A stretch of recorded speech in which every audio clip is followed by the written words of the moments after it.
Hi guys, it's Kelly here and I'm back with another video. Today we're going to be using some products from Pinkfresh Studio. I'm using the Chrysanthemum Slimline. I showed you the stencils, but I didn't end up using those. And then I'm using the stained glass stencil that also has a die and a hot foil set as well, if you're interested in those. So I am going to be showing you all of my Copa coloring in the full card like I normally do. But I really wanted to show you that you can kind of stretch your A2 size stencils to a slimline design. And the easiest way that I have found to do that is with a ombre. And so basically that just means we're going to go from dark to light. The inks that I am using here are from the Island Oasis mini ink set from Pinkfresh. But you could use whatever you have. Some comparable colors in like distress inks would be like a salvaged patina, peacock feathers, mermaid lagoon. That's a little bit more on the bluer side, but you can just use whatever you have if you're looking to do this. You just want to have a good stretch of colors that are all very similar, and that's why I chose to use the ink cube set. They're already designed to work together. And so I'm just putting down my ink blending and my slimline card background like I normally would, from darkest to lightest, and then letting that fade off into white at the top. And this is the trick to extending your stencils and being able to use them for more than just an A2 size card. So I'm going to line up my stencil at the on the right hand side so that it's flush with the edge of my card, and so my design is straight. And then I'm going to use the same colors that I've already used just to go directly over this. So it's going to be a tone on tone look. And just by adding an extra layer of ink, this is going to make it darker so that we can see the pattern in the background, but it's not going to be super overwhelming. It's going to be more of a subtle pattern. And because I prefer a clean and simpler look, this is the way that I prefer to use my stencils, especially when you have something that has a pattern like this one does. Now, after we're done inking this portion, I will show you how to fully extend this particular stencil for a whole full background, in case you're looking for that. But basically, I'm just doing the same thing here. I'm starting with my darkest color and then blending out to my lightest color. You want to be very careful that on the left-hand side, you aren't going over that edge that's there. You can see me putting my hand there to block it, but you could certainly tape it off with masking tape or put a scrap piece of paper there just to make sure that you didn't go over that edge. Once this part is done, I'm going to remove the stencil, and then I'm going to line up the bottom portion after I wipe it off because I got all that dark ink on there, and so I don't want to contaminate my lighter portion of my ombre with the darker ink. So I'm just quickly wiping that off with a baby wipe, and then I'm going to line it up with what I already have there. I can see on the camera how it's a little bit harder to see, but in real life I had no issues seeing it. So I'm going to line up with the middle of my stencil just so that there's no issues. But in order to extend it out all the way, you'll see that when we get there, you would use the furthermost edge. So I'm just lining this up so that everything is matching, and then I'm just adding another layer of that lightest ink. And so this design looks like it fades off. There's 3 stencils in this particular stencil set for the stained glass. And so I used 2 of them. I did not use the third one. I left those diamonds open. But again, just doing the same thing. This one I couldn't get open, and then I dropped it and I was terrified. But so I'm just doing the same thing with the same colors so that everything kind of matches and it's not too busy of a pattern. I have another video coming up possibly tomorrow where we talk about little busier patterns and how to kind of make those work if your style is a little bit clean and simpler like mine is.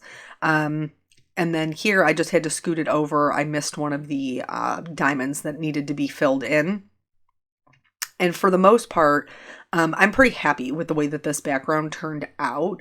I like it definitely looks more green on screen than it does in real life. In real life, it definitely looks more teal. It's so funny how the camera works that way. But again, just lining these up so that I can extend that design out. And because of the way that this is drawn or illustrated, there's really no issue. Here, again, I just wanted to show you that you have the distressing colors that you can use. So for this one, because we're fully extending out the design, you want to make sure that the diamonds are lined up where you're going to be ink blending, but also that they're lined up on the right-hand side where that bottom edge is, because you want to make sure that you get the spacing perfect. So this is the whole stencil all completely done and extended for a slimline, just to show you that it is possible. You can do it, but you can do this with almost any stencil that you have by doing the ombre technique, because that pattern kind of just drifts off. So then from here, we're going to get into the Copa coloring. This particular stamp set is illustrated by my friend Emily. You know that I'm a huge fan of her illustrations. Her florals are always beautiful. And this one is huge. It's very large because it's designed for a slimline. I toyed with whether or not to try to make it an A2 size. But honestly, I just really felt like it cut off the image. And you didn't really get to see how beautiful this stamp set is on its, in its full glory, if you will. So I decided that I was just going to go ahead and make a slimline card. So I've stamped that down. And then for my color palette, I chose to do some purples. I gravitate naturally towards more pinks or oranges. Purple isn't necessarily my go-to, but I thought that this particular flower, like after Googling it, you guys know that I'm a fan of doing that. If you watch my videos, that I like to Google to see what colors they come in naturally, that the purple one was just beautiful. So that is why I decided to do what I did and the color palette that I chose. Plus I really like purple and teal together, and so that's kind of how I selected my background color as well. So for the coloring, same thing that I normally do. I think that a lot of people can be overwhelmed by a stamp set like this, where it looks a little bit more intricate. But just take it one petal at a time. Like, don't view the whole thing as like, oh my gosh, I can't do this. There's just too much going on. I won't know where to color. Just take it one petal at a time. Emily has very generously drawn in where the shading should go. So just trust your illustrator. Fill in where those lines are. I always start with my lightest color because I'm heavy-handed with my darks, but also so that if I make a mistake with the shading, I can very easily go in and fix it, because going over the lightest color is not a problem. I'm using the flicking technique for my coloring. I'm not coming in from both edges. Sometimes if I want to create a highlight on the petal in the center, I will come in from the top and the bottom. For this one, I just chose to come in from the bottom, but you need to be aware that your two middle colors should be what you see the most of. You should have a little bit of shadow and a little bit of highlight. That's what's going to separate out these petals from each other so that you can see each individual one. So just be very careful to leave yourself enough white space. That's my own personal problem. I know I have that problem, which is why, like I said, I start with my lightest color, because whatever color I go in there with first is what I put the most down. So if I did that with my darks, I would have no highlight left by the time that I was done. So yeah, that's pretty much it for the coloring. I'm going to show you the coloring of this main image here for the floral, and then as well as the big leaf. I did not film the top flower, the smaller one or the smaller leaf, because I did the same thing. I just did it on a smaller scale. And this video is already very long. As I am sitting here doing my voiceover, you may notice that I have to take frequent breaks because my throat is a little itchy and scratchy, and I am trying not to drink directly into the microphone. I'm sure that you probably would not appreciate hearing that, but as I suspected would happen, Caitlin got me. She got me with the COVIDs. So now at this point, Eric has had it, Caitlin has had it, and now I am lucky number 3, who has come down with COVID, which I pretty much knew that was going to happen once Caitlin had it, because in taking care of a 6-month-old, like, she's just always in my face. There's nothing to be done about that in, taking care of her, feeding her, changing her diaper, interacting with her. If you pick her up, she's pretty much in your face, and she's not crawling or walking yet. So picking her up is pretty much my whole day.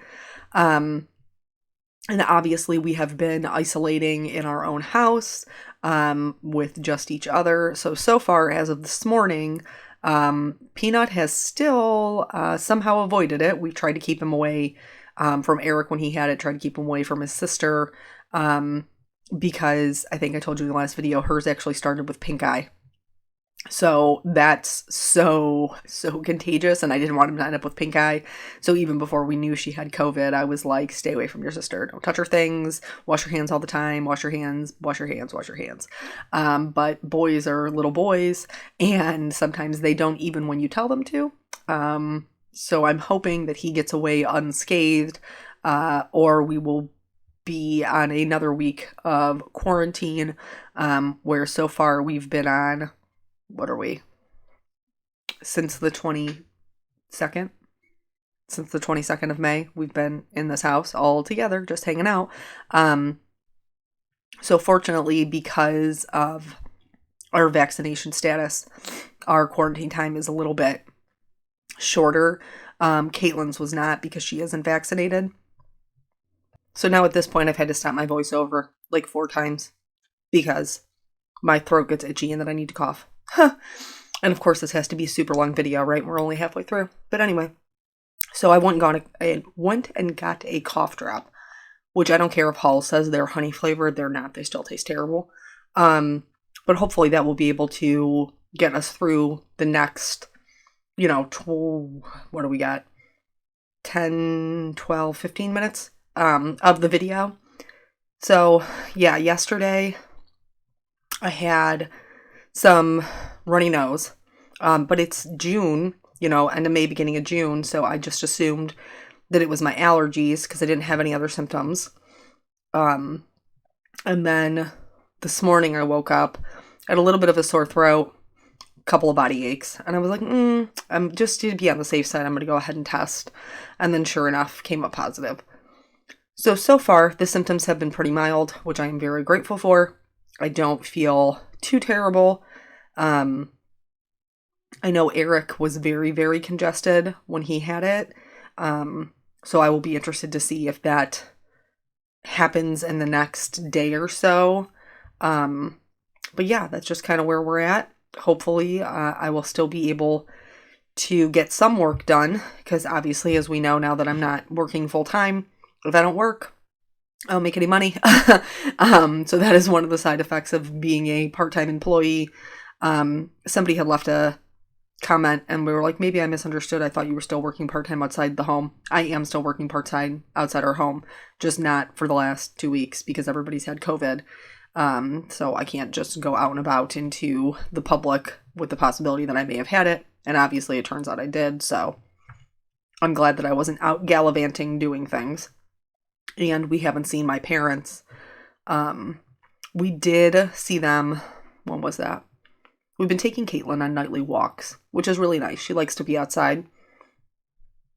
And so we did walk down to their house the one day, but we did not go inside. We kind of just, waved hi and shouted down the driveway and stuff so that they could kind of see the kids. My mama misses them. So hopefully that was not, exposing them, because that's really what I'm very worried about, is giving it to my parents. I don't think anybody wants to be the person who gets somebody sick, but especially in this scenario, I definitely don't want to be the person who gives this to either one of my parents. So something of note, if you have some things on your Pinkfresh wish list, today is their last day for their 10% off sale. That does include their new items and I think the hot foil system. But other than that, 10% off their stamps, inks, all that jazz. So that goes tonight until 11:59 p.m. So if there was something that you were just like, hey, I'm going to add this to my wish list, and pick it up when I have the money or when it's on sale. Today is the last day for the sale, so just a friendly reminder for that. Somebody also had mentioned in the comments that they're like, typically you don't mention affiliate sales, or you don't talk to people about, the money or whatever. And now you do. That's probably true. I've never been a person who was like, subscribe to my channel, or make sure you click the notifications bell, or shop my links, or any of those things. And I don't feel like that's overly the case now. I feel like if you like the content, that you'll subscribe. I did not realize so many people did not know about the notifications bell, or to go to their subscription page. So like, I am glad that I mentioned that, just because it was something that apparently you guys were not aware of. But I mean, for the most part, I'm not trying to sell you things. If you're going to be shopping anyway and you want to shop through my links, I greatly appreciate that. But I'm also a big proponent of using what you have and stretching your supplies. You guys know that. And so that's not going to change. As far as the views, several of you guys have, given me what you thought maybe it was, like more people outside. I do think that there's something that's changed with the YouTube algorithm. But, I've been doing this for what, 6 years now, 7 years now, something like that. And so I'm just going to keep doing what I've always done, and hopefully, that shakes out. Storytime's not going to go anywhere, even though my husband thinks that my stories are boring, probably because, as several of you guys said, it's because he lives them. And also I am aware that like, I don't go out as much, or I don't interact with people as much, especially not in the last couple of weeks. So there's that. And then there's a lot of times that like, I will think to myself like, oh, that would be a good YouTube story. But then when I sit down to do my voiceover, I completely forget what they were. So I should probably start keeping some sort of list. So that when it comes for story time, I have something to kind of go with. But yeah. I can see Peanut. He's coming back through the backyards, which is actually a really nice thing because my craft room faces our backyards. I can always see him playing in the neighbor's yard. And so he's coming home for lunch. I was hoping to be done with my voiceover before he got home, but because I've had to take so many breaks due to my fantastic cough, I am not completed with it. So we'll see if he busts in and interrupts, or if he realizes with the door shut, I'm still doing my voiceover. But yeah, so I appreciate that you guys still enjoy story time. And that you don't find me boring, even though my husband does, and it reminds you of when your kids were little, because like, we're just in it now. We're just really in it now, as far as the craziness that is child rearing. And since we're on summer break, I feel Eric very generously let the kids get into, on Memorial Day, he was vacuuming the pool, so he let Nathan and his little friend get into the pool with him. And then I took Caitlin out there for a little bit after I slathered her whole entire body in,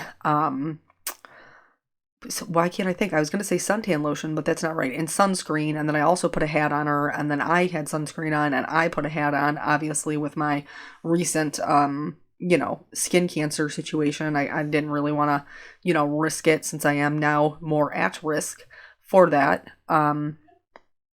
So we went out there. It said that it was 80 degrees in the pool, but it did not feel like it was 80 degrees in the pool. It was a little chilly, so I just took her out, and the side of the pool gets kind of hot where the sun's beating on it. So I set her on a towel, and then just, held on to her. She got to dip her little toes in. At one point, Eric, kind of picked her up and held her around the, toted her around the pool while just putting her little toes in. She seemed to enjoy that. Like I said earlier, she does really enjoy being outside. We now have a baby swing on our swing set, and she does seem to enjoy that. I don't know how much she enjoys the swinging, but she's really enthralled by the yellow strap of the seatbelt that holds her in. So she likes to sit there and play with that quite a bit. She started like the little snack crackers, the little teether crackers, and those things get so sticky. Like, I appreciate that they're designed to dissolve, like, as soon as her saliva touches them. So then that way they're not a choking hazard. But they get really, really sticky once they're wet, and they stick to her clothes and stick to her arms, stick to her hands. So I have to, when I put her in her little seat, like I put a burp cloth over her lap, like a drop napkin, and then I put her bib on. And then I just have to, like, I don't have a choice. I have to clean her up with either a baby wipe or like a wet wash rag because they just get so sticky. But she does seem to enjoy them. We have the banana peach and the strawberry apple, and she will just grab both crackers and try shoving them in her mouth at the same time. She's a big fan of those. The puffs, not so much yet. The puffs she likes to play with. She chases them around on her little tray. But she doesn't have the hand-eye coordination to get them into her mouth. So back to the card. The flower is done. I was super happy with the way that the purple came out. I think it's a beautiful, like I said, beautiful illustration. For the leaves, I am going to do the same thing, lightest to darkest, darkest to lightest. But I am going to add just a couple of little shaded areas that aren't drawn in, and I'm going to explain to you why. So adding more shading makes the image look more dynamic. It makes it look more interesting, and it gives it more dimension. So you can see around the edges, you have kind of like these wavy parts where the leaf dips in. I'm going to add just a little flick or a little triangle of darker color there. And then also where you have the more open areas of the leaf, I am going to add a darker area, a little triangle flick of color into the centers of them. So it doesn't look just very flat in one note. The leaf will look like it has some depth and dimension because of those added little parts. So if you're ever wondering when you see that, why it looks that way, it's because it has those darker colors that are in the valleys. And even if your illustrator doesn't add them, you can add them with your coloring. And again, that'll only just add to the dimension. They're certainly not necessary. It's a beautiful image with or without adding those little things. I just like more dimension in my coloring, and so that is why I add them. We were talking about the puffs. So she doesn't have the hand-eye coordination to get them into her mouth. She likes to just run her hands around them, and they end up in her lap. So there's like a little graveyard of puffs underneath her legs when I take her out of her little high chair seat. But it doesn't stop her from seeming to enjoy that portion of it. And really, I mean, it's not too crazy to just give her, 10 or 12 puffs just to play with. And I figure she'll only get better the more practice she has, just like, we have to practice with everything else when we're learning something new. So the more practice she has with getting the puffs into her mouth, I figure eventually she'll be able to knock that out. She is very good at finding her pacifier, grasping things and putting everything into her mouth, all the things. She likes the little keys and things like that. So she desperately wants to sit up. That's it. She's got the best abs. She's really working on her ab work, trying to get herself up. She hasn't realized yet when she's laying on her blanket, kind of rolling around. She rolls everywhere. So, I mean, she just gets Eric the one day, left her on the floor, because they can't fall on the floor or whatever, and went to go to the bathroom very quickly. And by the time that he had come back, she had completely rolled like across the floor over to where her little swing set was. Still in the same blanket area, but she had made it quite a ways. So yeah, she's doing really good. I imagine we'll be crawling here soon. She just hasn't figured out she's got to get her little tushy up in the air. And then, we'll be on the go with the baby gates and all kinds of crazy stuff. I can't believe how fast it's going by this time. like Nathan, and I don't know if maybe it's because he was a colicky baby and it was a little bit harder. I don't know if it's because it was my first child, but this time around just seems to be totally flying by, and I cannot believe that she is already half a year. It's so crazy. So now that all the coloring is done, I'm going to go ahead and die cut this out with its matching die. You guys know that I'm not necessarily a huge fan of dies or the white edges that they leave. So once I get this cut out, I'm definitely going to go in there and remedy that.